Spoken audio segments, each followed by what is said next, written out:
Vaincre la dépendance affective, Sylvie Tannenbaum, troisième partie. Se perdre dans l'autre, la fusion. Voici quelques définitions du dictionnaire Petit Robert. Fusion. Dissolution d'un corps dans un liquide. Mélange intime. Union intime résultant de la combinaison ou de l'interpénétration d'êtres ou de choses. Voir, se fondre, se confondre. Absorption. Hante, séparation. Et voici quelques synonymes. Mêler, agglutiner, confondre, embrouiller, hybrider, brouiller, broyer, manipuler, délayer, dissoudre, diluer, embrouilligamie, fatras, gâchis, confusion, etc.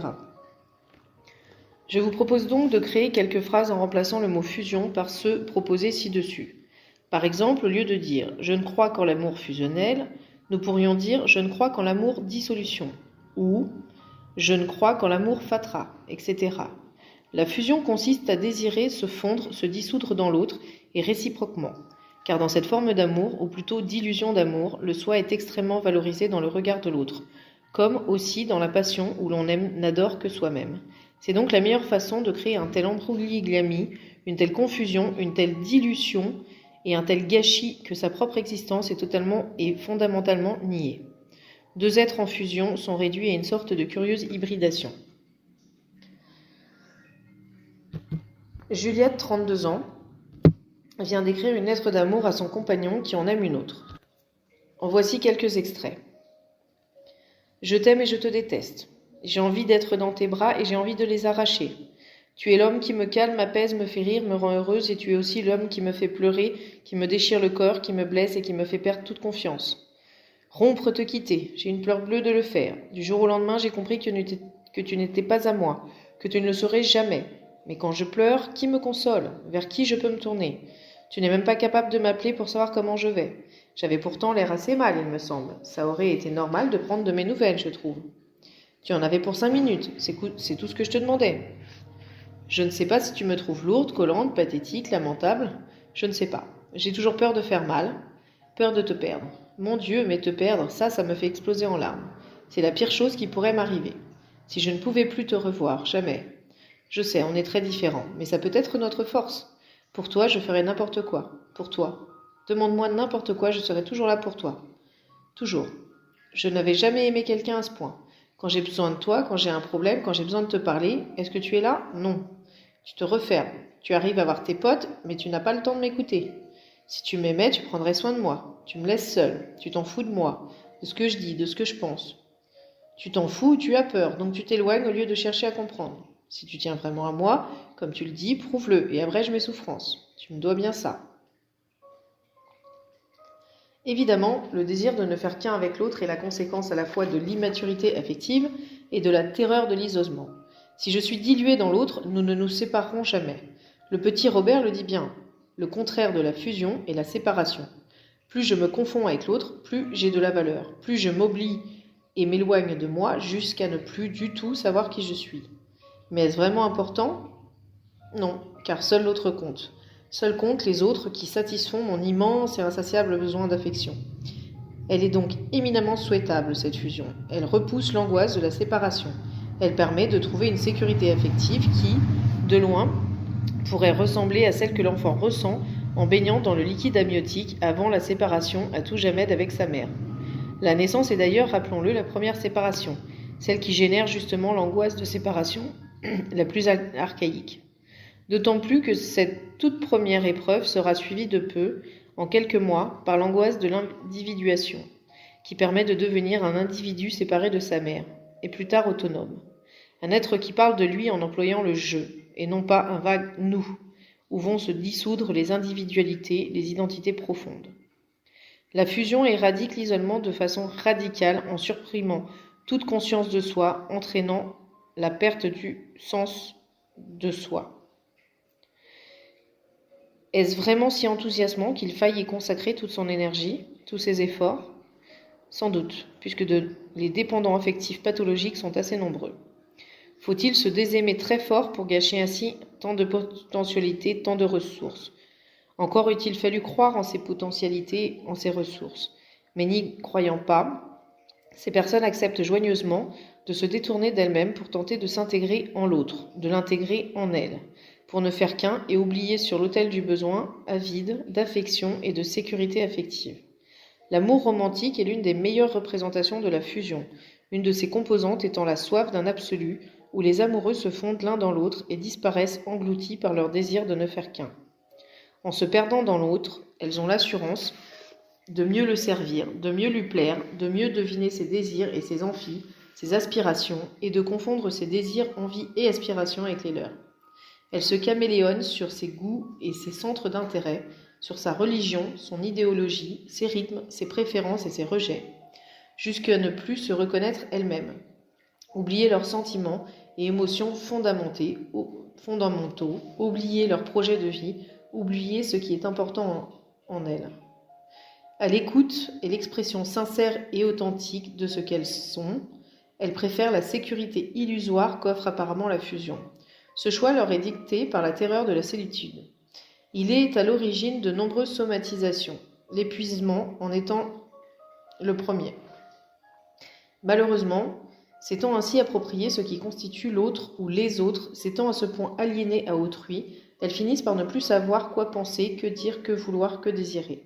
Le trop-plein des idées et des envies de l'autre camoufle et étouffe en elles leurs propres idées et envies, provoquant une immense force d'inertie, une grande passivité dans leur vie sociale. Ce qui rend cette dernière particulièrement difficile, car leurs proches finissent par se lasser de cette inertie, de cette absence d'autonomie, de la pensée, d'affirmation de soi. De ce goût étrange pour un mimétisme qui devient vite insupportable, même vêtements, mêmes idées, même goût, mais comment s'affirmer lorsque l'on ne sait plus qui l'on est ? Déplaire étant formellement interdit, l'inquiétude refait surface.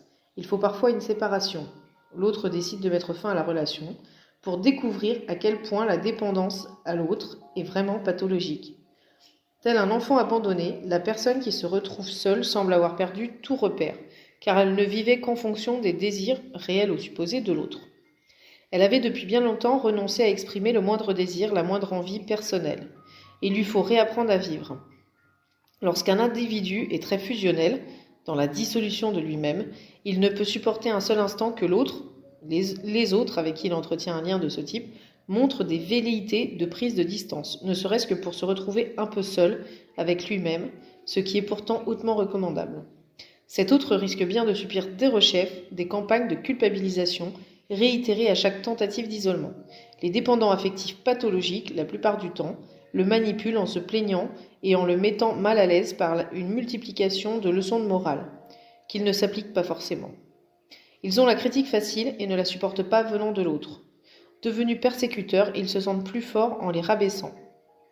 Et ils exigeront de plus en plus de doses utiles de marques d'amour, allant en augmentant, car il s'agit d'une drogue. Ce comportement insatiable risque pourtant d'effrayer cet autre qui aura de plus en plus envie de se protéger en prenant de la distance. Et le cercle deviendra vicieux, comme il l'est dans toutes les formes d'addiction. Car il est impossible de se sentir comblé une bonne fois pour toutes. Cela ne peut pas exister dans la réalité. Les pourvoyeurs ont eux aussi leurs faiblesses et leurs produits, des insuffisances, surtout dans la durée. Ils ne sont pas des dieux. La vulnérabilité des grands dépendants affectifs est proportionnelle à l'importance du lien, ce qui explique l'escalade de leurs exigences. Il n'est pas question de vivre de bons moments en d'autres compagnies que la leur, d'avoir des intérêts différents, des activités sans eux. Ils ne doivent rien à personne, cependant tout leur est dû. Je me souviens d'un homme qui a fini par interdire à sa femme de suivre ses cours de gymnastique. « Je ne comprends pas qu'elle puisse se trouver bien sans moi, disait-il furieux. Sa colère était monumentale quand elle parvenait à s'y rendre. Pour faire passer l'interdiction, il se lançait dans de longues tirades sur son amour, sa souffrance, lorsque tout ne se passait pas comme il le voulait. Même dans son rôle de bourreau, il se plaçait en victime. Il n'hésitait pas à lui faire du chantage au suicide ou la menaçait de partir avec les enfants. Pour ses patients, la fusion représente donc le meilleur moyen pour lutter, par le déni, contre la terreur de l'isolement. Cette fusion floute les frontières avec l'autre et permet ainsi à la fois de supporter l'oubli de soi et de croire en une sécurité affective qui a cruellement manqué dans leur histoire de vie. Les attentes des dépendants affectifs pathologiques sont gigantesques et inadaptées, d'autant plus impossibles à satisfaire qu'elles se confondent avec celles de l'enfant, devenu adulte. Il espère encore recevoir les marques d'amour qu'il aurait dû recevoir de ses parents. ce qui est une quête encore plus impossible que celle du Saint Graal. Nul être au monde ne pourra prodiguer un amour parental à un autre adulte, jamais. Malheureusement pour eux, les dépendants affectifs dans leur pensée magique enfantine y croient encore, sans que cela soit conscientisé. Ils attendent de l'autre d'être pour lui la personne la plus importante au monde, une exigence totalement illusoire. Ils attendent toutes les attentions, toutes les preuves d'amour qui leur prouveront qu'ils sont aimés, aimables et dans la durée. Ils attendent que l'autre les fasse exister, ce qui n'est strictement pas de son ressort. Cet amour parental, tant espéré et exigé de toutes les personnes de l'entourage, membres de la famille, parents, frères, sœurs, mais aussi enfants et petits-enfants, partenaires et conjoints, amis, professeurs, collègues, supérieurs au travail, guides spirituels, psychothérapeutes, etc., et toute défaillance ou manquement à ces attentes qui seraient perçues comme telles n'engendrera que de la colère et du ressentiment. Ces sortes d'attentes ne correspondent pas à la réalité du présent. Imaginez qu'enfant, vous ayez espéré très fort telle ou telle poupée, tel ou tel camion. Vous n'avez reçu ni l'un ni l'autre. Et voilà que, maintenant que vous êtes adulte, l'un de vos proches vous offre cette poupée ou ce camion. Que ressentirez-vous sinon une totale inadéquation entre votre désir d'enfant et votre désir d'aujourd'hui? Ce cadeau inadapté ne vous procurera pas la joie anticipée lorsque vous étiez enfant. Simon, 50 ans, est divorcé, un très mauvais divorce, depuis 6 ans, et ses 5 enfants vivent avec leur mère. Simon passe le plus clair de son temps à combattre ses peurs en étant dans une quête permanente de séduction. De nombreuses femmes vont et viennent dans sa vie, mais il n'est jamais satisfait. Il y a toujours quelque chose qui ne va pas. Il est déprimé depuis longtemps et dort très mal. « J'ai besoin d'amour comme de l'eau », dit-il. Il ajoute « Je veux être reconnu comme le meilleur compagnon et pour ma finesse de perception de la femme que j'aime. » Ceux qu'à l'évidence elles ne reconnaissent pas puisqu'il finit toujours par être déçu. « Je ne peux pas m'épanouir avec quelqu'un qui ne me donne pas ce que j'attends. C'est pour cela que je multiplie les rencontres. Je cherche quelqu'un qui saura enfin m'apprécier à ma juste valeur, qui saura bien m'aimer. » Et lui, sait-il aimer? Simon est en manque constant de reconnaissance. Alors il rencontre, tombe très amoureux en 1 ou 2 soirées, sans quitter le ou les femmes avec qui il a déjà une liaison, puis passe très vite à autre chose. Simon est fatigué, a mal partout. Je donne trop de pouvoir aux femmes sur moi, je n'ai pas le moral. Elles se plaignent tout le temps, mais aucune ne se pose la question de savoir si j'ai pas à me plaindre d'elles. J'ai besoin de leur amour, c'est la seule nourriture dont j'ai besoin. Mais au final, je suis toujours déçu, regrette-t-il. Simon se sent humilié par ces femmes qui ne savent pas l'aimer. Alors, régulièrement, il invite des amis à dîner pour se sentir exister. L'idée d'en finir avec la vie lui est venue plusieurs fois lorsqu'ils se sont abandonnés. C'est pourquoi les attentes sur le plan affectif des dépendants pathologiques ne peuvent pas être satisfaites.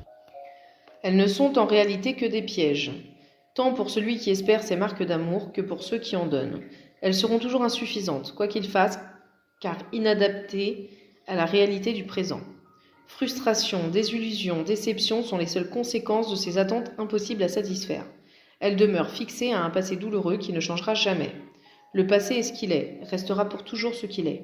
Et vouloir tenter de le modifier s'appuie sur un espoir forcément voué à l'échec, tout comme l'intention de s'en couper une bonne fois pour toutes afin de n'en plus souffrir. D'élever des murs entre son histoire de vie et le présent ne peut pas être une bonne idée. Cette forme de déni ne pourrait générer qu'une coupure avec ce qu'il y a de bon dans le passé et avec les apprentissages de tout ordre qui se sont accumulés au fil du temps. Et ces sortes de murs sont également des pièges et des illusions. Nos souvenirs restent gravés en nous jusqu'au dernier jour de notre vie. Comment aimer l'autre si l'on ne s'aime pas soi-même? Il est troublant à l'écoute des patients en dépendance affective pathologique de reconnaître qu'ils demandent tous à être aimés sans parler d'offrir la réciproque, donner de l'amour. Prenons Lucien. Il parle sans arrêt de son immense désir d'être aimé et des rôles qu'il joue avec les femmes pour tenter d'y parvenir. Virginie aussi ne recherche que des hommes qui l'aimeront, qui l'aideront à quitter définitivement ses parents. Aucun ne pourra lui convenir. Et si vous relisez les exemples donnés, vous constaterez la même chose. Pourtant, ces personnes insistent sur le fait qu'elles veulent rendre les autres heureux, qu'elles y consacrent toute leur belle énergie, qu'elles s'effacent même complètement devant les désirs d'autrui, négligeant les leurs. Elles sont ainsi persuadées, elles se persuadent qu'elles aiment, qu'elles savent aimer. Pourtant, il est admis que l'on ne peut bien aimer que si l'on s'aime suffisamment soi-même, qu'il est impossible de donner de l'amour s'il n'existe pas en soi, pour soi. Il n'est bien sûr pas question de devenir sa propre idole. Cela s'appelle de la mégalomanie. mais en toute logique, l'on ne peut offrir à l'autre que ce qui est en soi. Je sais que ce doute émis sur la qualité d'amour des grands dépendants affectifs n'est pas simple à admettre, mais c'est ainsi. Le psychiatre américain Irving Yalom emploie des termes encore plus forts, évoquant la perspective utilitaire de ces types d'attachements, tous types de relations confondues, familiales, amicales, sociales, professionnelles et amoureuses. Ce qui signifie que l'on ne recherche que ce qui va combler nos besoins, les autres aspects de la personnalité de la personne que l'on croit sincèrement aimer étant méconnus ou pire, à peine supportés. Il s'agit donc d'un amour partiel et non de l'amour de l'individu tel qu'il est dans sa globalité. On n'entre pas en amour comme dans une épicerie où l'on ne prend que ce dont on a envie. Un être humain n'est pas un ensemble de rayonnage où l'on peut choisir ce qui convient et oublier dans le meilleur des cas ce qui ne nous est pas utile, ou s'en irriter comme cela arrive souvent. Yves a 49 ans. Sa vie affective n'est pas très simple. Actuellement, en cours de divorce, il vit avec une amie, Estelle. Elle a 3 enfants, dont un petit de 3 ans. Il est resté marié 4 ans avec Elinor, mais a eu vite besoin d'avoir une maîtresse. Apparemment, il avait été marié 20 ans avec F, avec qui il avait eu ses 2 aînés. Elle l'avait quitté sans crier gare, brusquement, lui annonçant qu'elle en aimait un autre. Pour ne pas être seul, il s'est immédiatement inscrit dans une agence matrimoniale où il a rencontré Elinor. Il l'a demandé en mariage au décès accidentel de F. Pour qu'ils aient une mère de remplacement, il a accédé à son désir d'enfant, le petit de 3 ans qui, aujourd'hui, est en garde alternée. « J'attendais de l'aimer, dit-il. Elle est parfaite, exceptionnelle, ne vit que pour les autres. Mais je ne suis pas amoureux. Pas plus qu'Estelle, que d'Estelle qui, elle aussi, veut un enfant. Je me trouve très lâche car je ne fais rien pour faire évoluer la situation. Revenir avec Elinor serait bien pour la famille, les enfants, mais je n'ai que très peu de désir pour elle et le divorce est sur le point d'être prononcé. Les enfants l'adorent, mais est-ce une bonne raison? J'ai aussi des doutes sur les sentiments d'Estelle à mon égard. Je crains qu'elle veuille un enfant et qu'ensuite, lassée, elle ne parte avec lui. Je déteste les contraintes, les conflits. J'aime qu'on me laisse tranquille avec mes 1800 BD et mon train électrique qui occupe à lui seul toute une pièce. C'est là que je suis heureux, et dans mes salles de musique aussi. Je n'aime pas avoir toutes ces questions. Finalement, ce qui met le plus d'intensité dans ma vie, c'est l'amour platonique. Le faire durer le plus longtemps possible me met en transe. Après, c'est moins intéressant. Je voudrais être restée dans mon enfance heureuse entre 5 et 15 ans. Je suis gentille, j'aime qu'on me trouve gentille, je voudrais même qu'on me trouve formidable. Comme j'ai de l'argent, je fais énormément de cadeaux et je suis sûre d'être un bon papa. Je m'amuse beaucoup avec mes enfants. Les êtres aimés ne seront alors que des pourvoyeurs de produits de première nécessité, dont la justification de l'existence sur Terre serait réduite à la satisfaction du besoin d'amour des dépendants affectifs pathologiques. Cette approche utilitariste ne peut en aucun cas se substituer à de l'amour. Aucune relation de qualité avec les membres de sa famille, ses amis, ses partenaires en amour et même avec les gens de son environnement professionnel ne peut être envisagée sur la base de la terreur de la solitude. Car ce genre d'amour-là, centré uniquement sur ce que l'on va recevoir, tout en croyant satisfaire les désirs de l'autre, n'est pas de l'amour, mais un besoin d'amour. Dans ces sortes de situations, tout se passe comme si les 2 autres devaient se concentrer uniquement sur ce que les dépendants affectifs désirent, comme ils croient le faire. Comme si, en échange de l'oubli de soi, de l'aliénation de soi, qui n'ont jamais été réclamés par qui que ce soit, du moins pas consciemment et surtout pas à l'âge adulte, l'autre était forcément redevable d'amour. C'est pour ces raisons que naîtra la déception, nous y reviendrons. Le besoin d'amour est tellement avide, tellement insatiable, que nul être au monde ne pourra jamais le satisfaire complètement et dans la durée. Quelle désillusion! L'autre que l'on avait mis sur un piédestal, d'où il ne pouvait que tomber, que l'on adorait pour qui l'on a consenti tous les sacrifices, tous, oui, eh bien, cet autre ne s'avère pas si adorable que cela finalement. Et progressivement, il sera paré non pas de toutes les vertus comme ce fut le cas au début de la relation, mais de tous les défauts. Sans bien sûr reconnaître qu'il n'était finalement qu'un inconnu, une personne que l'on ne s'est pas donné la peine de connaître, avec ses ressources et ses limites, ses qualités et ses manques. Une véritable personne en fin de compte. Une personne avec laquelle l'intimité faisait peur. L'intimité véritable réclame le dévoilement de soi. Si l'on n'ose pas s'ouvrir à l'autre par crainte de ne pas être aimé, si l'on refuse de découvrir l'autre tel qu'il est dans son identité profonde pour n'être pas déçu, quelle place donne-t-on à l'intimité, clé de voûte de l'amour authentique? Aucune. L'heure sonne alors du désenchantement et de la rage, du rejet avant d'être rejeté. L'immaturité affective cause ainsi, nous venons de le voir, de grands dommages émotionnels et relationnels. La terreur de l'isolement, le désir de fusion avec l'autre au prix de la perte de la conscience de soi, les attentes impossibles à satisfaire et l'incapacité à offrir un véritable amour sont malheureusement le lot commun de la vie si douloureuse des dépendants affectifs problématiques et pathologiques. Chapitre 2. Un sentiment d'être vacillant. Pourquoi est-ce que cela paraît subversif de dire que tout adulte doit accueillir tout être humain dès sa naissance comme il aimerait lui-même être accueilli, avec le même respect que cet adulte désirerait-il était dans la situation de cet enfant? Françoise Dolto. Comment devient-on dépendant affectif pathologique? L'essentiel des facteurs à l'origine de la dépendance affective problématique ou pathologique s'installe dans le milieu familial. L'enfance dure longtemps et les émotions se gravent progressivement. Elles restent gravées toute la vie. Je voudrais cependant ajouter ici que tous les enfants ne sont pas égaux dans leur façon de subir les traumatismes. Certains sont plus vulnérables psychiquement que d'autres. En outre, l'enfant d'un parent malade, alcoolique ou qui prend régulièrement des psychotropes sera davantage prédisposé à des comportements addictifs. Il présentera plus de risques de devenir à son tour dépendant pathologique, quel que soit le type de dépendance vers lequel il se tournera. Ce qui se passe déjà au cours de la vie intra-utérine n'est pas du tout anodin, et de ces premiers moments dépendra une grande part de la vie affective, relationnelle et émotionnelle de l'être humain, du début à la fin de son existence.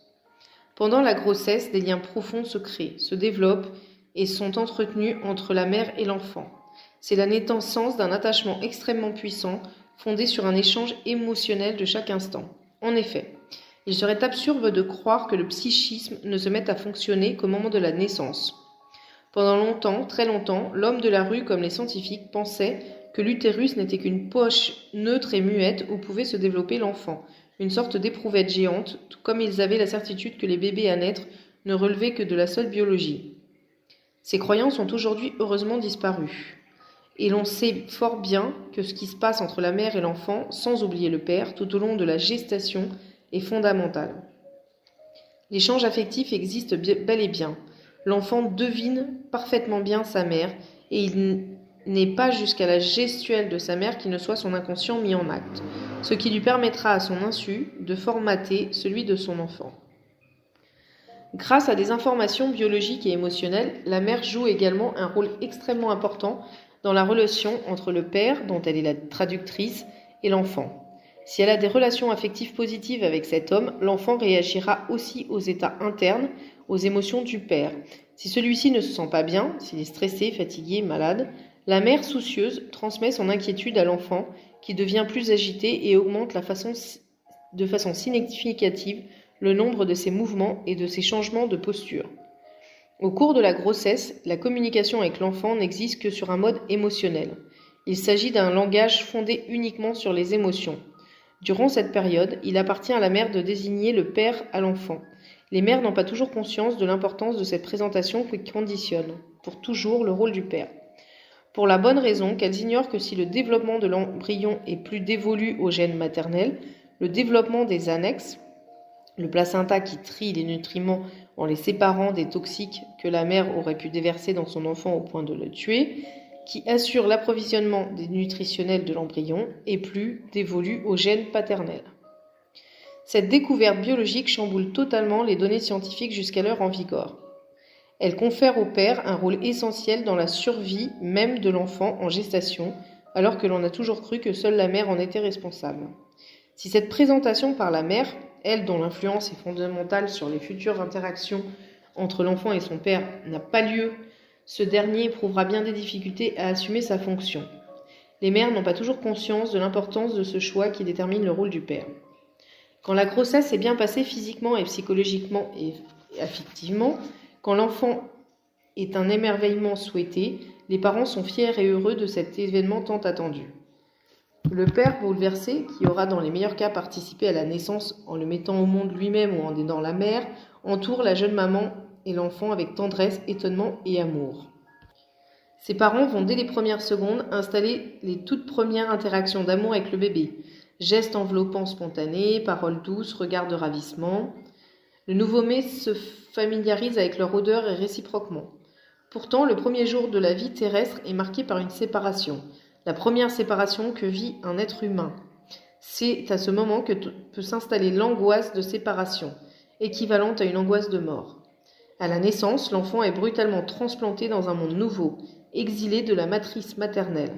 Le fait même de naître constitue l'une des épreuves les plus pénibles de sa vie, une épreuve qui restera gravée en lui pour toujours, sans qu'il en ait conscience. Lorsque l'enfant, surtout, ne reçoit pas immédiatement les marques d'amour de sa mère et de son père, lorsqu'il est immédiatement mis en réanimation ou en couveuse pour des raisons médicales, cette angoisse peut se graver dans la mémoire du nouveau-né, dans ce lieu appelé l'inconscient où sont engrangées toutes les expériences et les émotions d'un être humain.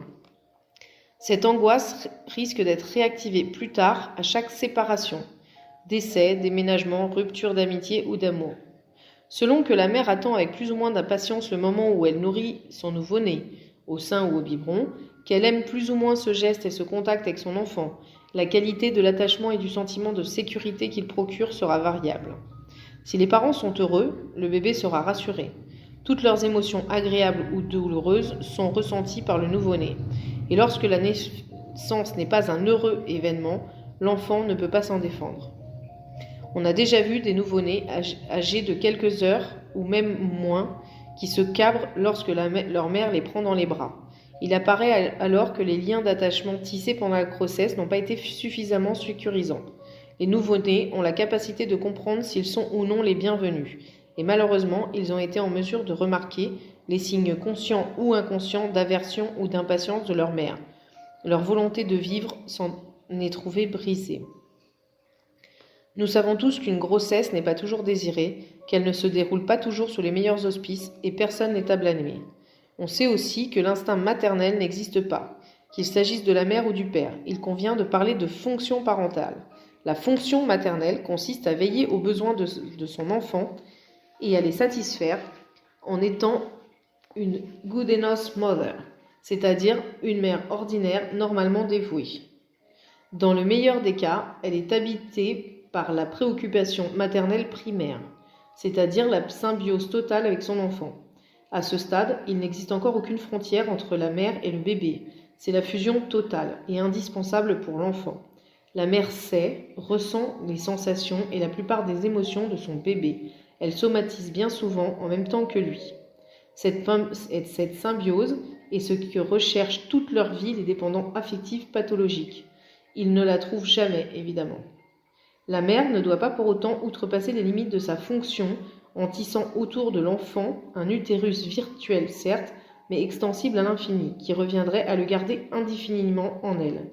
C'est ce que font les mères possessives et superprotectrices qui ne veulent pas lâcher leurs petits, qui ne supportent pas, plus ou moins consciemment, qu'ils construisent d'autres liens plus tard.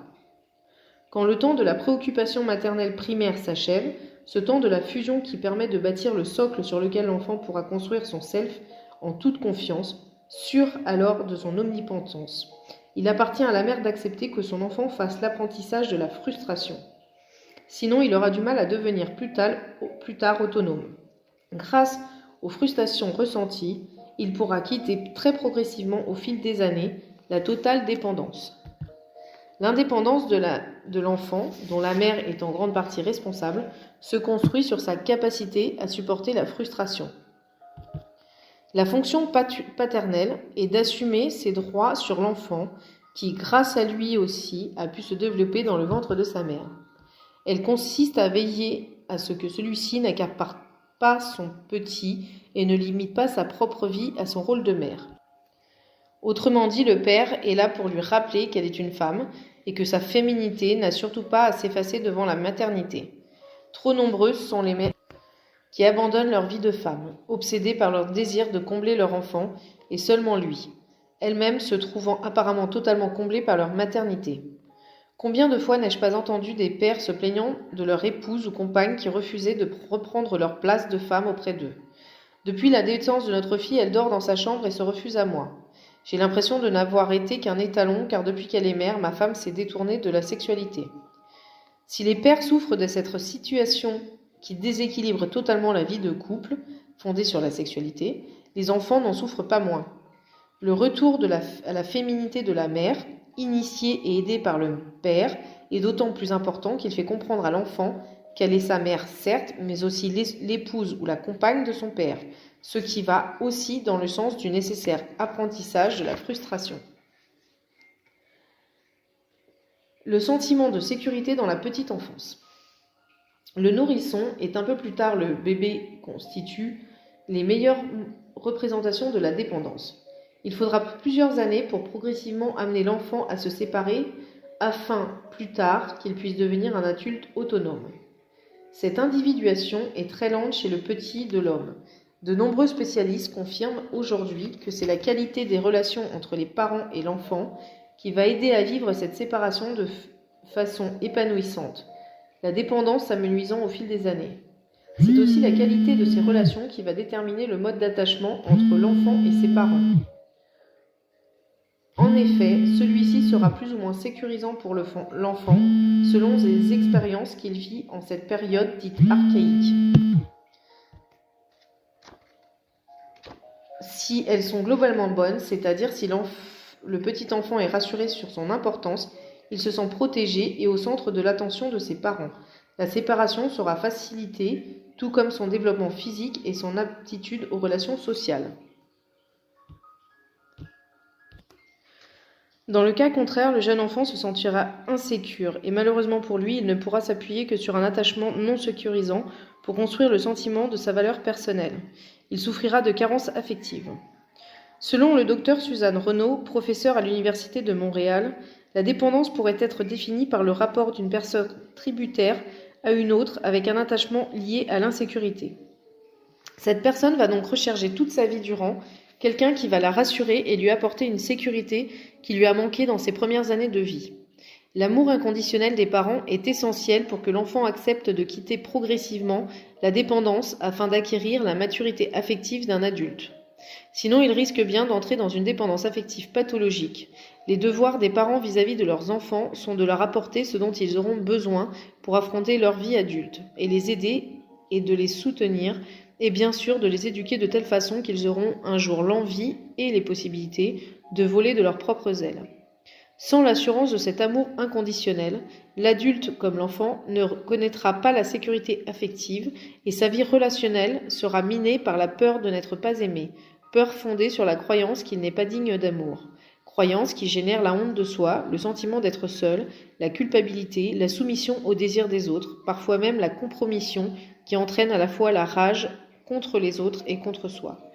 La porte est grande ouverte pour laisser entrer la dépression. Avec le temps, des sourires du bébé, l'un des comportements les plus puissants en termes d'attachement, vient celui des échanges mimétiques, des regards. La vision du bébé est stabilisée vers 6 mois, et des premiers bisous. Tout type d'échange qui renforce encore les liens. La mère, une fois encore, quand elle le désire, va présenter à nouveau son père à l'enfant. Cet homme est alors confirmé dans son statut de père à part entière.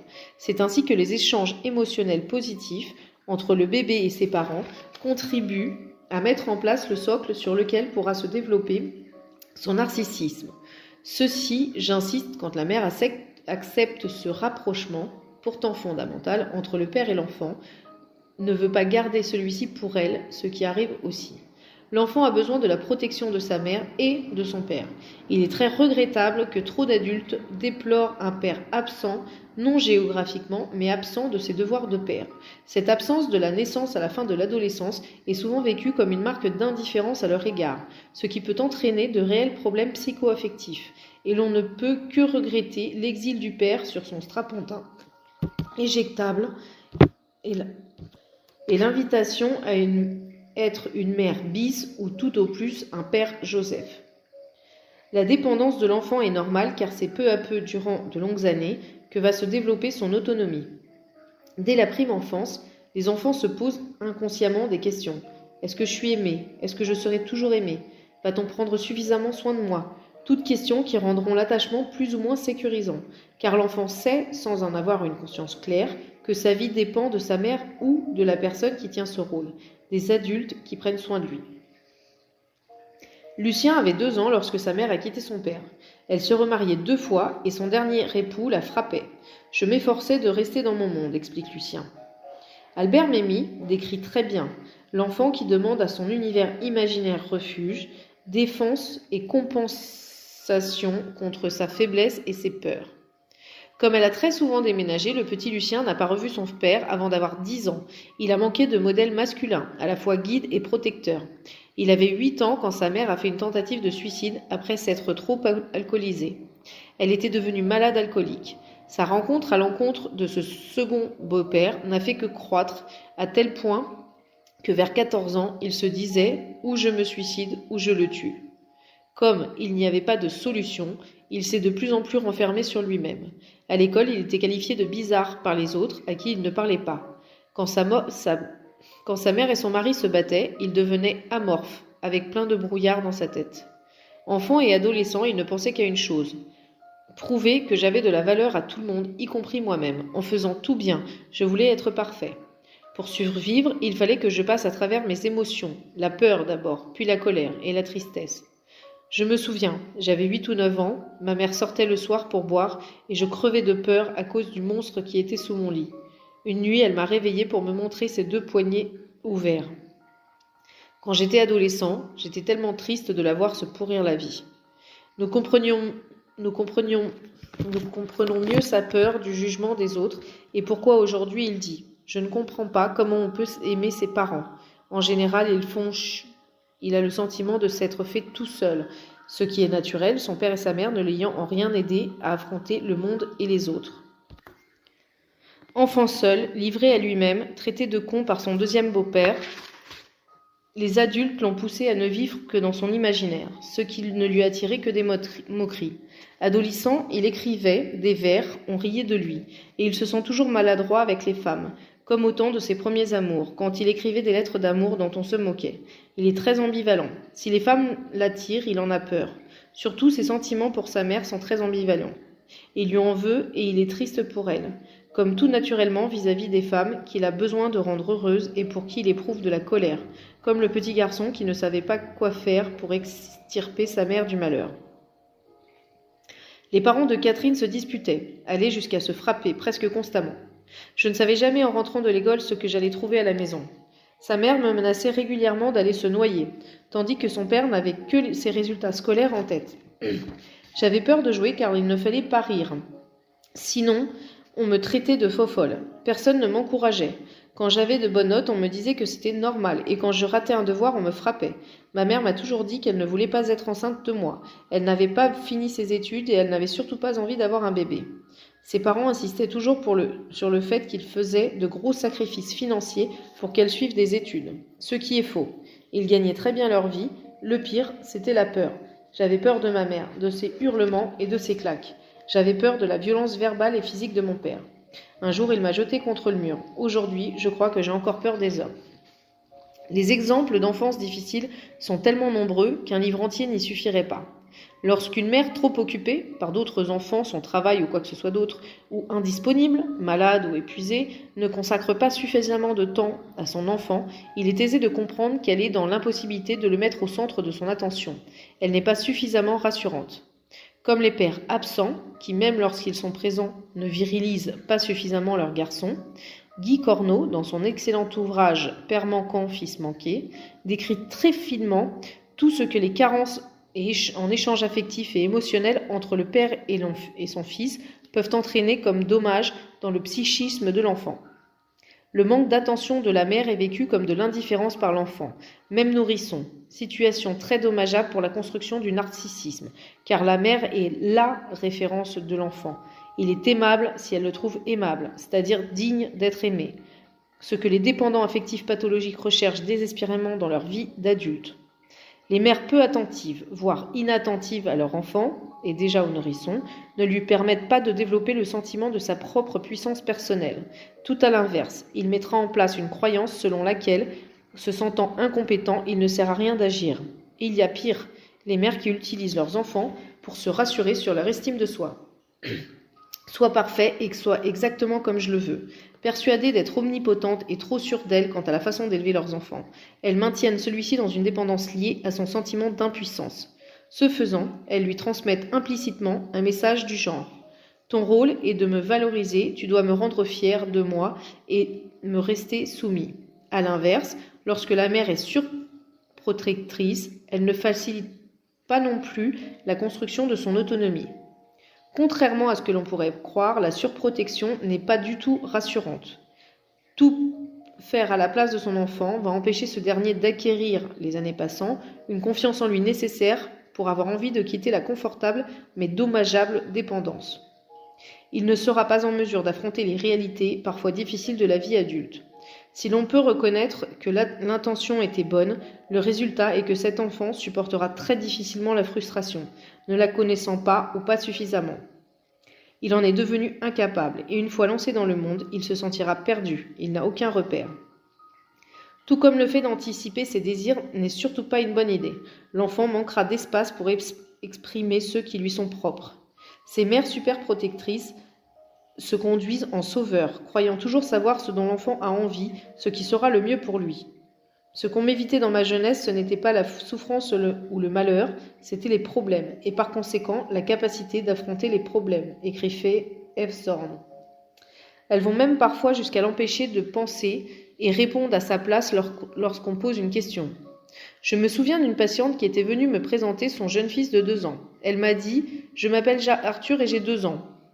L'espace psychique personnel de l'enfant est envahi par la mère qui ne sait pas considérer son enfant comme une personne en devenir, comme disait Françoise Dolto. L'enfant a le droit d'exprimer des désirs et des souhaits qui peuvent être pris en compte. Et l'âge venant, il peut être très instructif de parler avec son enfant pour savoir ce qui peut lui être utile. Pour cela, les parents doivent descendre du piédestal sur lequel ils se sont juchés dès la naissance de l'enfant. La symbiose de la maman avec son tout-petit, si elle est nécessaire pendant quelques mois, doit laisser place petit à petit à l'installation du « je » de l'enfant. Sinon, il n'éprouvera même pas l'envie ou la volonté d'être lui-même, spontané et authentique, car il croira qu'il n'en a pas le droit ou pas la compétence. Les parents surprotecteurs, souvent très possessifs, envoient un message de handicap à son enfant, du type « Tu auras toujours besoin de moi, sans moi tu n'arriveras à rien ». Toute prédiction qui risque bien de se réaliser si l'enfant à l'adolescence ne se rebelle pas avec vigueur, transgressant l'interdit parental d'être lui-même. Je me souviens de la mère d'un de mes patients âgé de 34 ans. Elle m'a un jour téléphoné pour prendre des nouvelles de son tout petit. Béatrice a 31 ans et sa mère lui dit encore « Tu es mon bébé, tu sais, tu seras toujours ma toute petite fille ». Béatrice, célibataire, demande de l'aide à ses amis pour remplir ses papiers administratifs, persuadée qu'elle ne comprendra rien. Les parents surprotecteurs pour leurs enfants ne peuvent que générer des adultes qui craignent l'autonomie. Les enfants surprotégés sont fragiles et vulnérables, et ils le demeurent devenus adultes. Ils sont démunis et impuissants devant les aléas de la vie.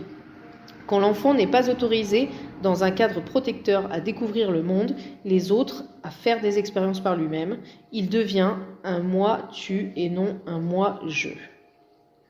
Et vous n'imaginez pas combien de personnes adultes, par leur âge, n'ont jamais rempli une déclaration d'impôt ou une feuille de sécurité sociale, ne savent pas organiser des vacances ou une soirée.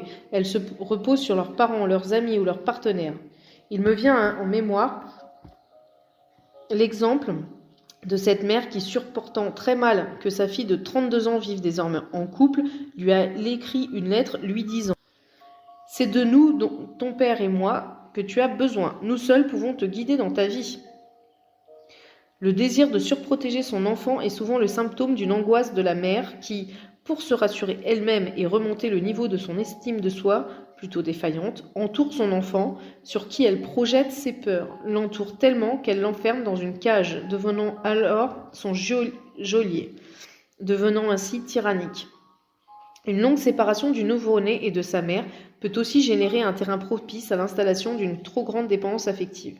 Il peut s'agir d'une séparation pour des raisons de santé de la mère ou professionnelle, ou s'il y a une personne très malade dans la famille que la mère doit soigner, ou encore pour des vacances, même chez les grands-parents, ou pour des raisons de divorce. Les temps de séparation des jeunes enfants et de leurs parents doivent être allongés très progressivement. de quelques jours à quelques semaines, et encore, pas plus de 2 ou 3 jusqu'à une douzaine d'années. Sinon, les enfants risquent de vivre ces séparations, qui ravivent l'angoisse de séparation primordiale, comme des abandons, et devenir abandonniques, c'est-à-dire craignant toujours au fond d'eux-mêmes d'être rejetés. Si l'un des parents est dépendant affectif pathologique, ou si les deux le sont, son attachement à leur enfant ne sera ni sain ni rassurant. Une mère très dépendante donnera ce modèle à sa fille. Un père très dépendant montrera ce modèle à son fils. L'une et l'autre, devenues adultes, rechercheront à combler cette absence de sécurité affective. Ces parents demandent à leurs enfants de les prendre affectivement en charge, de façon implicite, et ce faisant, l'adultifient. C'est l'enfant qui doit alors rassurer ses parents, ou l'un d'eux. Dale Winnicott a beaucoup insisté sur la tendance innée de l'enfance à la sollicitude. Lorsque ses parents vivent des problèmes de couple, l'enfant sait très vite servir d'ambassadeur entre eux, apprenant ainsi à aider les personnes de son entourage, ce qu'il risque bien de faire toute sa vie. Certains parents, croyant peut-être bien faire, asservissent totalement leurs enfants, exigeant d'eux une obéissance et une dépendance totale jusqu'à un âge très avancé, même quand, à leur tour, ils sont devenus parents, comme cette mère d'une femme de 42 ans, mariée et mère de famille, qui exigeait d'elle au moins un coup de téléphone par jour. Il arrive aussi que l'un des parents, ou les deux, éprouve des difficultés à démontrer son affection, ses émotions liées au lien et à l'attachement, ce qui va cruellement manquer au développement du narcissisme de l'enfant. S'il y a un problème d'addiction, alcool ou autre drogue, ou de psychopathologie importante, l'enfant sera vite très insécure. Il risque même d'être lui aussi très tôt adultifié. On lui fera sentir qu'il doit prendre en charge l'un de ses parents, ménager l'autre, etc. Les enfants thérapeutes de leurs parents sont nombreux, et je ne décrirai pas les différentes formes de maltraitance infligées aux enfants, qu'elles soient physiques et ou psychologiques, et donc moins visibles, dévalorisation, injures, critiques répétées, humiliation, sans toujours en avoir conscience. Je me permets d'insister sur la nécessité d'interdiction des châtiments corporels, qui sont des procédés de brute et de lâche qui feraient mieux de s'interroger sur leur santé mentale. Lorsque devenue adulte, la personne constate avec un grand désarroi que, finalement, elle ne s'aime pas, que son estime de soi est gravement carencée, n'ayant pu s'étayer sur un socle narcissique suffisamment solide, elle n'est pas étonnée, mais elle a honte. Récemment, en 2009, le cinéaste autrichien Michael Haneke a reçu la Palme d'Or du Festival de Cannes pour son film Le Ruban blanc, très dérangeant sur les méfaits d'une éducation trop répressive. Les mœurs en ce domaine commenceraient-elles à évoluer ? Un enfant a besoin de marques d'amour et de cadres sécurisants. Il est impossible, pour comprendre les origines de l'installation d'une dépendance affective pathologique, de faire l'impasse sur les longues années d'enfance. Car un enfant a besoin avant tout, bien plus que de multiples cadeaux ou de beaux et coûteux vêtements, de marques d'amour fréquentes et adaptées d'un cadre sécurisant, c'est-à-dire de parents capables d'assumer leur rôle d'éducateurs responsables, d'assumer leur fonction parentale. Un enfant, depuis la minute où il est né, a besoin d'un amour inconditionnel, ce qui signifie que ses parents l'aiment tel qu'il est, quoi qu'il fasse, même s'il désobéit ou fait une bêtise, sans attendre de lui qu'il réponde exactement à leurs désirs, sans plaquer sur lui un idéal de perfection avec lequel il ne se sentira jamais à la hauteur. Car un enfant est précieux, a de la valeur, même lorsqu'il ne correspond pas aux attentes de ses parents. Il n'est pas sur terre pour rendre ses parents heureux ou pour soigner leur propre passé. C'est l'amour inconditionnel donné à l'enfant qui lui permettra de s'accepter tel qu'il est, dans son unicité et sa différence. C'est dans cette sorte d'amour que les parents ont intégré l'idée qu'ils doivent être capables de s'opposer à leur enfant, qui apprend très vite que leur autorité nécessaire est rassurante. Bien plus que ne le serait un désir de lui plaire ou de le séduire, désir lié à une peur de lui déplaire, qui serait la marque d'une grave défaillance parentale. Récemment, j'ai entendu un enfant d'environ 5 ans qui hurlait dans un magasin pour avoir un jouet, accusant sa mère de n'être pas gentille. Elle lui a répondu avec justesse qu'elle n'était pas là pour être gentille, mais pour faire son éducation. Il faut regarder son enfant avec bienveillance, lui sourire, lui parler, le caresser, le masser, le câliner, l'embrasser, le tenir dans ses bras de façon confortable pour lui, le rassurer, l'écouter. Il faut l'encourager, le complimenter, le valoriser, découvrir progressivement qui il est, dans sa différence, sa particularité, les goûts qui lui sont propres, respecter ses rythmes. Il faut éviter de trop le forcer, surtout à manger. Un enfant qui va bien ne se laissera pas mourir de faim ou à être propre trop tôt, il le sera un jour ou l'autre. La santé psychique d'un enfant réclame du temps, passé avec ses parents, pas seulement quand il est malade ou pour le gronder. Du temps pour apprendre à le connaître, pour lui montrer que l'on s'intéresse à lui, à ses centres d'intérêt. Ne pas le disputer outre mesure, mais savoir le faire de façon appropriée. Surtout, ne pas critiquer ce qu'il est, mais ce qu'il fait. Le gronder sur ses comportements et non sur sa personnalité. Quoi qu'il arrive, ne jamais l'humilier et surtout pas devant d'autres enfants. Ne pas le comparer à d'autres qui seraient meilleurs que lui, plus sages, qui travaillent mieux, qui sont plus obéissants, etc. Tout comme il convient de proscrire toute forme de chantage affectif qui ancre définitivement une grande culpabilité chez l'enfant. Une culpabilité aucunement justifiée. Si tu n'es pas sage, tu vas faire de la peine à ta maman. Cet enfant me rend folle, cet enfant va me tuer. Tu fais de la peine à la table quand on te cogne contre elle, demande-lui pardon. Tu vas peiner le petit Jésus, lui qui t'aime tant, etc. À ce sujet, il conviendrait que les parents cessent de se prendre pour Jésus ou quelques autres dieux. Il faut accepter que son enfant vive tranquillement son enfance sans entendre parler de soucis, de travail, d'argent, de relations de cause de ses parents. Il faut aussi accepter que son enfant grandisse, aime à l'extérieur de la maison, qu'il ait ses propres avis et idées, sans se sentir coupable d'être en désaccord avec ses parents, qui n'ont et n'auront jamais la science infuse, et sans que ceux-ci tentent, par une forme quelconque de chantage affectif ou d'abus de pouvoir, de les en culpabiliser, qu'il puisse ressentir ses propres émotions, ses propres façons d'exprimer son affection ou son mécontentement. Pourtant, bien des émotions des enfants sont dérangeantes pour les parents, leur tranquillité. C'est pourquoi l'enfant les bannit ou les déguise. Sinon, il ne pourra pas réussir l'étape longue et progressive de séparation, d'individuation nécessaire à son psychisme et à sa vie psycho-affective, à son équilibre.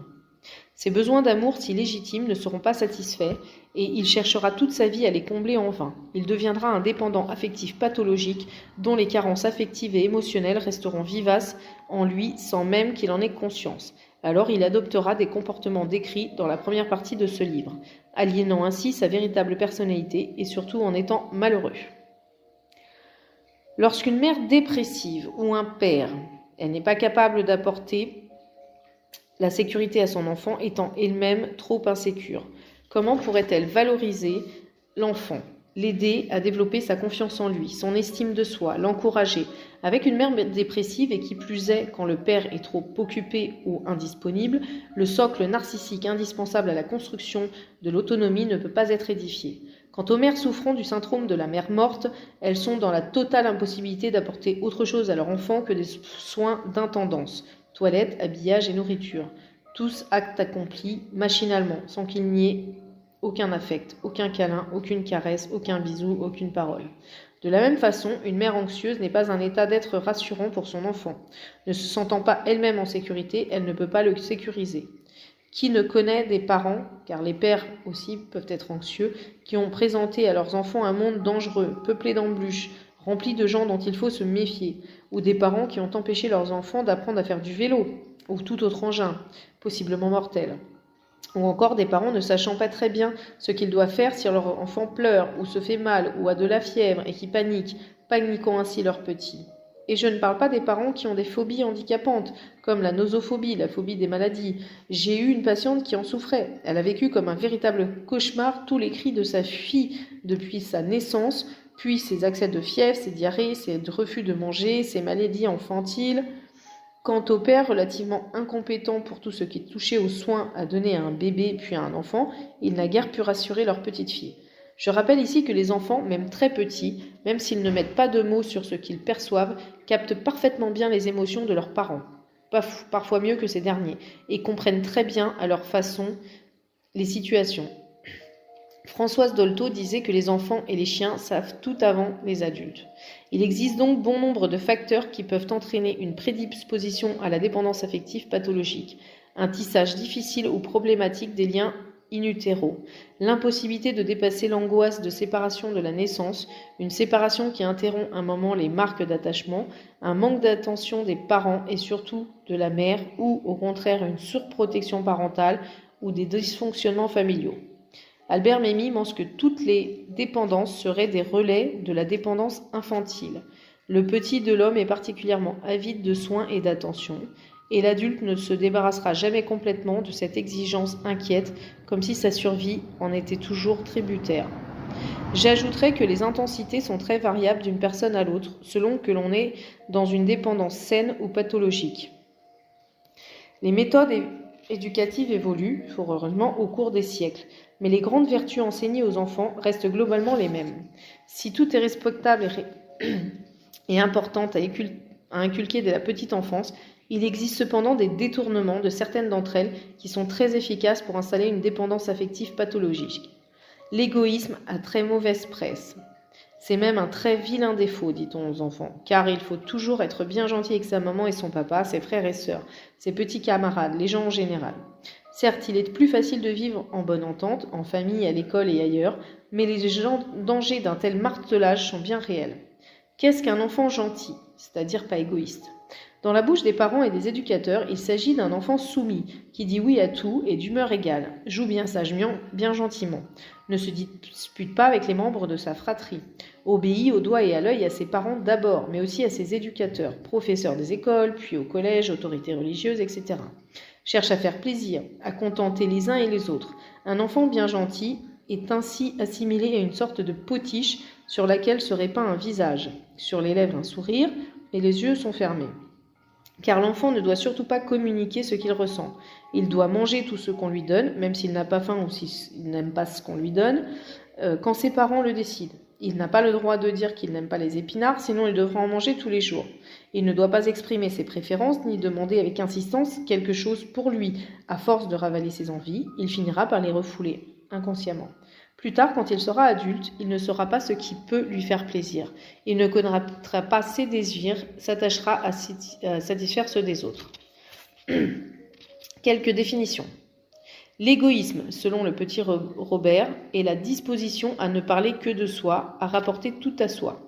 L'égocentrisme est la tendance à tout rapporter à soi et ne s'intéresser aux êtres et aux choses que dans la mesure où l'intérêt qu'on se porte à soi-même s'en trouve éveillé. L'égotisme est la disposition à parler de soi, à faire des analyses détaillées de sa personnalité physique et morale. Un enfant gentil doit aussi penser comme ses parents, même s'il n'est pas d'accord. Il ne peut pas dire que tonton Jacques ne lui plaît pas. Il serait vilain ou méchant. Il ne peut pas dire non plus qu'il s'ennuie le dimanche et pendant les grandes vacances avec sa grand-mère, parce qu'elle le garde auprès d'elle toute la journée et qu'il l'aide à s'occuper du linge. Lorsque, devenu adulte, et même déjà à l'adolescence, on lui demandera ce qu'il pense, il n'osera pas parler. On a tellement pensé pour lui qu'il ne sait même pas s'il est capable de le faire par lui-même. Un enfant gentil ne doit pas non plus exprimer ce qu'il ressent, sauf de l'amour. Mais s'il trouve sa mère trop intrusive, il faut tout me dire, je suis ta maman, tu ne dois pas avoir de secret pour ta maman, ou son père trop injuste, car il vient de le disputer très fort sans savoir ce qui s'est réellement passé. C'est pas moi qui ai tapé Damien, c'est lui qui m'a fait mal. Il n'a surtout pas le droit de le dire. Surtout, ce n'est pas bien de dénoncer son frère. Un enfant gentil ne fait pas trop de bruit en jouant, car il dérangerait ses parents, qui par définition sont toujours fatigués ou très occupés avec les choses importantes. Ils sont en train de jouer à l'ordinateur, etc., ou de regarder un film. Il est sage comme une image pour faire plaisir à ses parents, ses grands-parents. Si tu n'es pas sage, disait sa mère à sa petite fille Alice, je me suicide. Il dort bien, ne fait surtout pas papy au lit, t'as pas honte, accepte les punitions, justes ou injustes, sans broncher. Il dit bonjour à la dame, il ne rêve pas, tu perds ton temps. Surtout, il travaille bien à l'école pour faire plaisir à ses parents. Pas pour lui, non. Ses bonnes notes remplissent ses parents d'orgueil. Et s'il n'est pas un élève très brillant, il sera humilié. Il perdra rapidement toute confiance en lui. Ton ignorance est sans lacune, disait son père à Johanna. À 13 ans, il ne lui a pas adressé la parole pendant 6 mois, car ses résultats scolaires n'étaient pas bons. Adulte, elle a mis de longues années pour finir un cursus complet. Elle commençait des études puis les abandonnait. Cela pendant plus de 10 ans. Trop dévalorisée par son père, elle n'allait jamais jusqu'au bout. Tout au long de son adolescence, son père lui serinait. Tu es partie de rien et arrivée nulle part. Aujourd'hui, à 36 ans, elle vient de terminer brillamment les études qu'elle avait choisies. Et elle est même sortie première de sa promotion. Mais que de gâchis, de temps, d'espoir, d'intelligence et d'énergie. Sylvie n'a pas fait d'études et le regrette beaucoup aujourd'hui, à 40 ans. Durant son enfance et son adolescence, sa mère a pensé à sa place, lui interdisant inconsciemment de développer ses propres facultés mentales de réflexion et d'apprentissage. Aujourd'hui, cette mère se substitue à elle pour élever sa fille. Elle sait mieux ce qu'il faut faire avec un enfant. Maintenue dans un état quelque peu infantile, Agnès se laisse faire et a démissionné de son rôle de mère, supplantée par cette femme intrusive qui a, en outre, toujours dévalorisé sa fille qu'elle a empêchée de grandir. Pas avec des mots, non, mais en se montrant totalement indifférente à ses résultats scolaires. Quant au père, il était trop souvent absent pour s'occuper de sa fille. Il en déléguait l'éducation à sa femme. Un enfant gentil n'a pas le droit de penser à lui, de faire quelque chose pour lui. C'est égoïste de penser à soi. Égoïste de se défendre, d'avoir des idées personnelles, d'avoir des intérêts, des goûts, des aspirations non conformes à ceux de la famille, d'avoir des mauvais sentiments, jalousie ou envie, l'un des 7 péchés capitaux, de la colère, encore un, avec toutes ces déclinaisons, rancune, ressentiment, agacement, etc. Et pourquoi les enfants ne devraient-ils pas être importants à leurs propres yeux ? En quoi les autres seraient-ils plus importants qu'eux ? Suzanne, à 45 ans, me disait « Si j'ai une vie amoureuse, je serai obligée de quitter ma mère. Elle me l'a dit, et je trahirai mon père. Son père est décédé depuis longtemps. Où est l'égoïsme ? Qui se montre plus qu'égoïste est bien plutôt égocentrique souvent. Ce sont en l'état les parents de cette sorte qui ne considèrent le monde que de leur seul point de vue, qui, parce qu'ils sont des parents, croient tout savoir et s'octroient tous les droits sur leurs enfants, qui ne les élèvent que pour leur propre satisfaction, leur propre bien-être, selon des principes surannés, sans se préoccuper de la psychologie des enfants. Leur éducation est faite d'interdits plus que de permissions. Elle est riche des règles qui sont de véritables carcans non adaptés à l'enfant, sans possibilité d'évolution selon leur âge car trop rigides. Pourtant, disait Françoise Dolto, les parents n'ont que des devoirs vis-à-vis de leurs enfants. Et s'il n'est évidemment pas question qu'ils fassent preuve de laxisme, pour se sentir rassurés, les enfants ont besoin de règles, ils auraient tout intérêt, pour être vraiment de bons parents, à assouplir, à abandonner leur défense favorite. J'ai été élevé comme ça et je n'en suis pas mort. Un bien piètre argument. Ils devraient, dans l'intérêt de leurs enfants, accepter que ceux-ci sont des personnes à part entière et surtout pas des clones. Respecter ses parents ne suffit pas à dire amen à tout ce qu'ils pensent et à tout ce qu'ils demandent, surtout en grandissant. Il n'y a pas qu'une seule façon de réussir sa vie, de bien vivre ou bien faire les choses. Pourtant, il semblerait que même une toute petite velléité d'un enfant d'avoir un autre avis ne peut que provoquer de la colère ou du mépris de ses parents. En quoi serait-ce un manque de respect ? Évidemment, si l'avis est précédé d'une insulte ou formulée sur un ton par exemple méprisant, il s'agit bien là d'un manque de respect. Ce que pourtant certains parents pratiquent régulièrement sans vergogne, le plus souvent ceux des grands dépendants affectifs. Tu es stupide, tais-toi. Tu n'es qu'une petite morveuse de 12 ans, tais-toi. Tu es trop con, tu n'auras jamais ton bac. Tu n'es qu'une bonne à rien, tais-toi. Je ne te permets pas de me parler comme ça, tais-toi ou tu vas recevoir une. Ainsi s'expriment les parents bourreaux. Ou sur un mode victime. Après tous les sacrifices qu'on a fait pour toi, tu oses nous parler comme ça. Mais qu'est-ce que je t'ai fait ? Tu me fais trop de peine, je te comprends plus. Tu n'as pas le droit de me parler comme ça, je ne le mérite pas. Il est vrai que ces parents-là n'ont jamais vraiment fait d'efforts pour comprendre leurs enfants. J'insiste sur le fait que je ne parle pas ici des adolescents en grand mal de vivre, comme ceux que l'on voit dans certaines émissions de télévision. J'éprouve de grandes difficultés, je l'avoue, à admettre que dans certaines familles, le respect ne soit pas obligatoire ou que dans un sens. Les enfants doivent respecter leurs parents, certes, mais pourquoi ces derniers ne devraient-ils pas respecter leurs enfants ? Alice Miller s'est longtemps battue contre l'interprétation fallacieuse du commandement « Tes parents tu honoreras ». Une interprétation qui a laissé libre cours aux maltraitances physiques et psychologiques faites aux enfants. On peut tout à fait respecter ses parents sans avoir toujours à l'esprit l'obligation de les satisfaire en tout ou de les valoriser. Si l'on fait remarquer à un parent qu'il ne respecte pas son enfant quand il exprime violemment sa colère contre lui, il vous renvoie dans vos buts rapidement. Il répliquera « Mais j'ai bien le droit, d'ailleurs j'ai tous les droits sur lui, c'est mon enfant ». En revanche, si un enfant dit qu'il est agacé par les ronflements de son père qui l'empêche de dormir, ou par le mauvais goût de la soupe que sa mère l'oblige tous les soirs à avaler, qu'il en a assez de mal dormir ou de manger un truc dégueu, l'expression il est vrai manque un peu d'élégance, cet agacement sera sûrement considéré comme un manque de respect. Ce qui n'est pourtant pas le cas. En repensant à certains patients et patientes, je peux imaginer combien ils ont dû souffrir du manque de respect de la part de leurs parents. Sophie. À 12 ans, ma mère a commencé à me teindre en blonde. Elle trouvait qu'être brune n'était pas très avantageux. Sur une photo de moi à 10 ans, elle a passé du feutre jaune pour faire croire que j'étais blonde. Et depuis toute petite, elle m'a mise au régime, car une femme se doit d'être mince, il faut s'y préparer très tôt. Elle m'obligeait, nous habitions dans le sud, à rester 2 heures par jour au soleil pour être jolie, disait-elle. Il faut être bronzée. Aujourd'hui, à 26 ans, je me trouve grosse et laide. Barbara, 47 ans, est en surpoids. Ma mère, disait-elle, m'a soriné toute mon enfance que si j'étais grosse, je ne plairais jamais aux hommes. Elle avait raison. D'ailleurs, l'histoire de mon poids est l'histoire de la vie de ma mère. Mon corps est rond comme le bébé qu'elle a voulu garder auprès d'elle. Mais à la honte de moi, elle me l'a dit. Le patriarcat à la romaine, fort heureusement, n'est plus de mise dans notre culture. Mais beaucoup de parents et d'éducateurs semblent en être encore imprégnés sans en avoir conscience. La tolérance et la bienveillance ne sont pas toujours au cœur de certaines méthodes éducatives castratrices, aussi bien pour les filles que les garçons. Un enfant qui n'a pas été respecté en tant que personne, plus tard, quand il sera adulte, se cramponnera à ses parents ou à des substituts en attendant d'eux tout ce qui lui a été refusé dans son enfance, en particulier l'amour. Avec l'alibi du respect, la castration intervient sous forme d'interdits qui peuvent se résumer en une phrase. Tu n'as pas le droit d'être toi-même. Sous-entendu, tu es mauvais, tu n'es pas capable, tu ne sais pas. Tu me dois le respect, alors écoute-moi, obéis-moi et tout se passera bien. Tout se passera pourtant très mal. Le respect, la confiance, ça se mérite, non ? C'est ce que l'on dit aux adultes, pas aux enfants. D'autant plus que les parents ne montrent pas toujours l'exemple, loin s'en faut.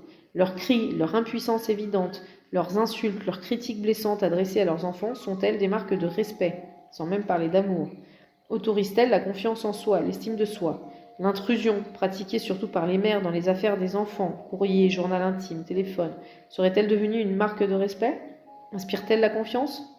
Quant au haro sur la colère des enfants, il est toujours de saison. La colère, ce péché capital, n'en est un que pour les enfants. Les parents ne s'en privent pas.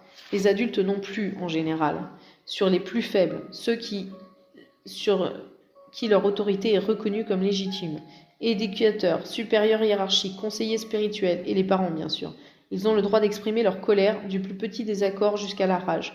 Pourtant, la colère est simplement une réaction à quelque chose qui ne nous plaît pas, dans l'environnement naturel, matériel ou humain, ou en nous. Les raisons en sont donc plutôt fréquentes, pour les grands comme pour les petits, mais ces derniers doivent la ravaler quand ils ne la retournent pas contre eux, ce qui génère immanquablement de la dépression. Sinon, une pluie de punitions, de critiques ou d'insultes tombe sur eux rapidement, quand ce ne sont pas des gifles, des fessées ou pire. Les enfants n'ont pas le droit d'exprimer leur colère, c'est un fait, la messe est 10. Même s'ils ne comprennent pas très bien pourquoi, même si les grands ne montrent pas l'exemple.